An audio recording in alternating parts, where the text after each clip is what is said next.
जय हिंद।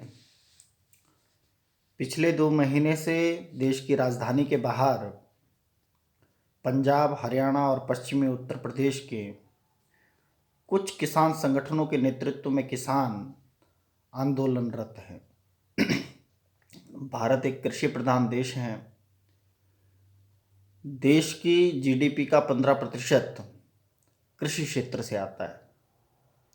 लेकिन यह हैरानी की बात भी है कि देश की आधी आबादी कृषि क्षेत्र से रोजगार प्रत्यक्ष और परोक्ष रूप में पाती है।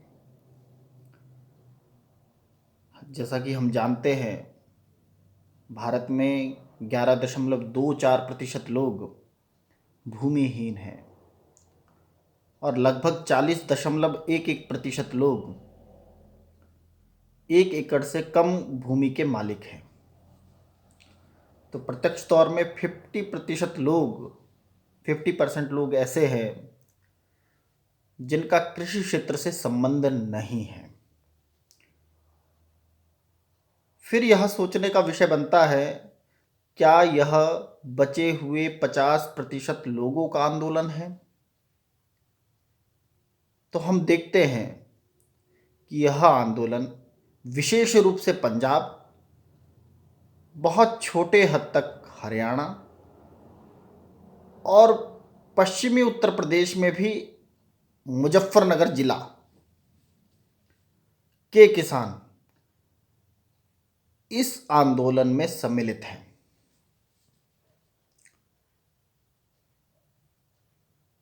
पहले अध्यादेश के माध्यम से, फिर बाद में संसद के द्वारा पारित अधिनियम के विरोध में जब से किसान आंदोलनरत हैं, 9 दौर की वार्ता हो चुकी है।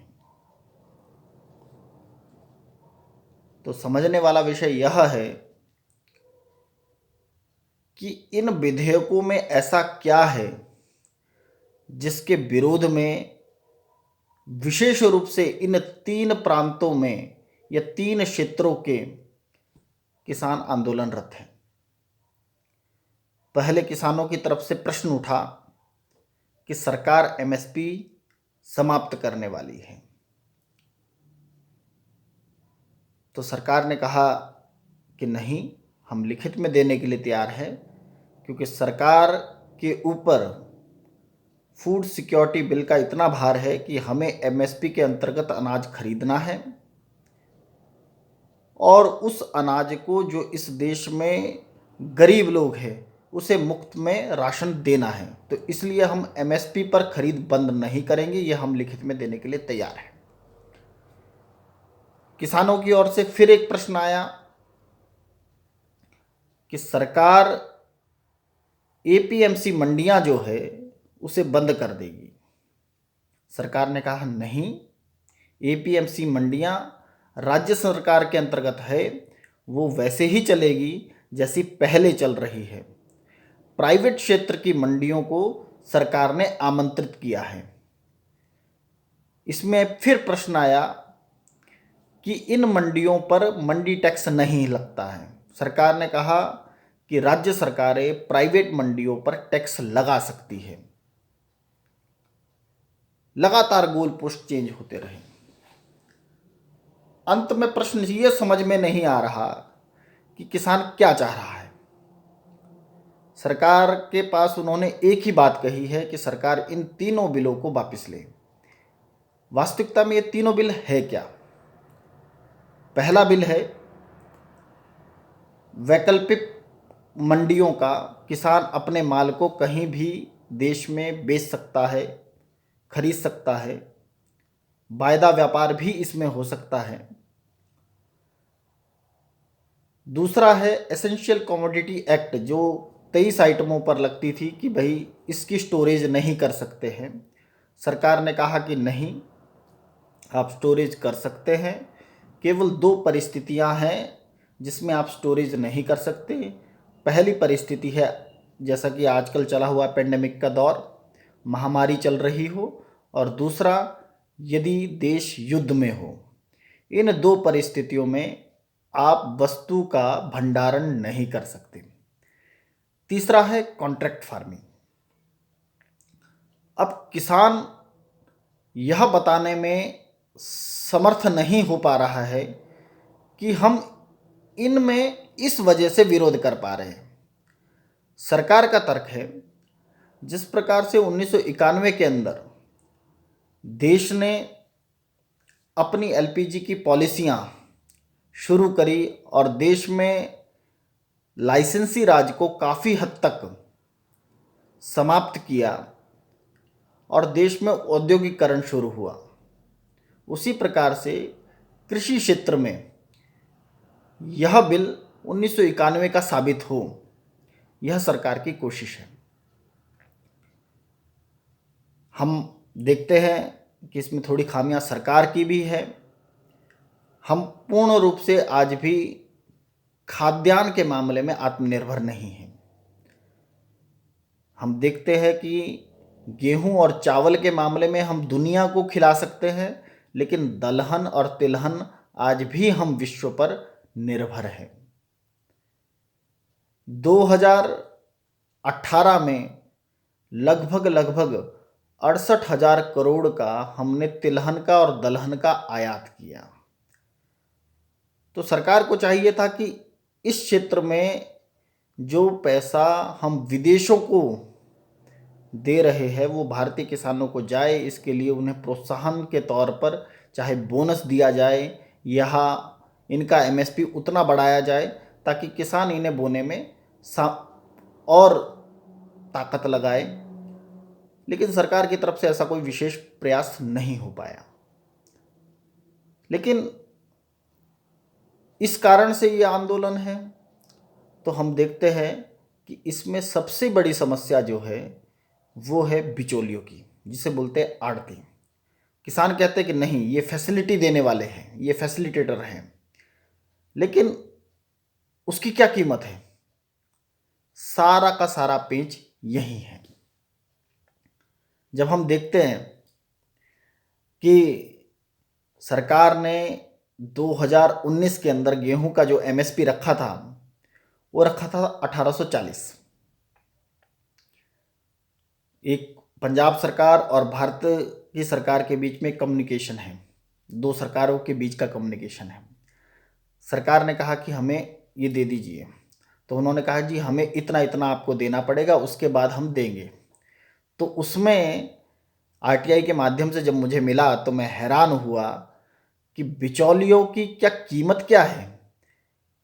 1840 रुपये एमएसपी सरकार ने तय करा, उसमें 1100 रुपये प्रति टन, जिसे बोलते हैं रख रखाव चार्ज, 55 रुपये 20 पैसे मार्केट रेट, 55 रुपये 20 पैसे रूरल डेवलपमेंट फीस, 46 रुपये आड़ती कमीशन पर क्विंटल, 18 रुपये 91 पैसे लेबर चार्ज, 27 रुपये 91 पैसे ट्रांसपोर्ट यानी कि मंडी से एफसीए के गोडाउन तक का, 1 रुपये 20 पैसे स्टोरेज चार्ज, 8 रुपये 21 पैसे इंटरेस्ट, उसके ऊपर इंटरेस्ट पर क्विंटल के हिसाब से, 48 रुपये 40 पैसे ग्रीनरी की जो बैग है उसकी कॉस्ट, 14% उसमें एक्विजिशन फीस लगाई हुई है उन्होंने। बैग भरे जाते हैं उसके लिए 11 रुपये 74 पैसे, मशीन से जो सिलाई होती है उसका 2 रुपये 25 पैसे, यहाँ तक कि जो बोरी उठाई जाती है उसका 1 रुपये 20 पैसे, जो रसीद काटी जाती है वो 4 रुपये 93 पैसे। कुल मिलाकर के 1 टन की कीमत यानी कि 10 क्विंटल की कीमत सरकार अतिरिक्त देती है कितना? 7400 रुपये। ये आड़ती को मिलता है, ये फैसिलिटेटर को मिलता है। अब समझ में आने वाली बात क्या है, इस देश में 11.24% लोग भूमिहीन हैं, 40% लोग ऐसे हैं जिनके पास भूमि नाम मात्र है, घर लगाने लायक भूमि है, और 35% ऐसे लोग हैं जिनके पास स्वयं लायक उत्पादन होता है। 14% लोग ऐसे हैं जो खुद के लिए भी होता है और बेचने लायक भी होता है। केवल और केवल उन 14% में 3% लोग बड़े फार्मर हैं जिनके पास सैकड़ों के हिसाब से, सैकड़ों बीघा, एकड़ों के हिसाब से जमीनें हैं। अब उन बड़े किसानो62 में से ही बड़े आड़ती हैं जो जिस पर 7400 रुपये एक टन का, और देश कितना का 262 लाख मीट्रिक टन। अब इसके ऊपर अगर कीमत लगाई जाए इस 7400 के हिसाब से, प्रति टन के हिसाब से, तो गणना आप भी कर सकते हैं। ये सब का सब आड़तियों का कराधारा है। उनको जो ये टैक्स पेयर का पैसा है, जो ये बिना टैक्स के दिए फैसिलिटेटर के नाम पर खा रहे हैं, ये उनका आंदोलन है। सरकार को चाहिए कि इसके विरोध में जनमत का जवाब जनमत से दिया जाए, इसके समर्थन में आंदोलन खड़े करवाए जाए। अगर सरकार C2 के आधार पर भी रेट देती है तो मैं निश्चित तौर पर कहता हूं कि C2 के आधार पर रेट देने के बाद भी इन आड़तियों को अगर हटा दिया जाए तो किसानों को बहुत बेहतरीन दाम मिल सकता है और लोगों को सस्ता राशन मिल सकता है। इस ओर हमें देखना चाहिए और इस किसान आंदोलन के अंदर जो सामान्य किसान जुड़ा है उसकी कुछ मजबूरियां हैं, उसे भी एड्रेस करना चाहिए। सामान्य किसान आड़तियों से पैसा उधारा लेता है, वो उनके लिए ईजी लोन बैंक है। सरकार को इसका विकल्प देना चाहिए। एक साल, दो साल पहले की फसलें एडवांस में बेच चुके हैं, यानी कि इतना पैसा वो उधार में ले चुके हैं। आज मध्यम वर्गीय जो किसान है उसकी दयनीय स्थिति है।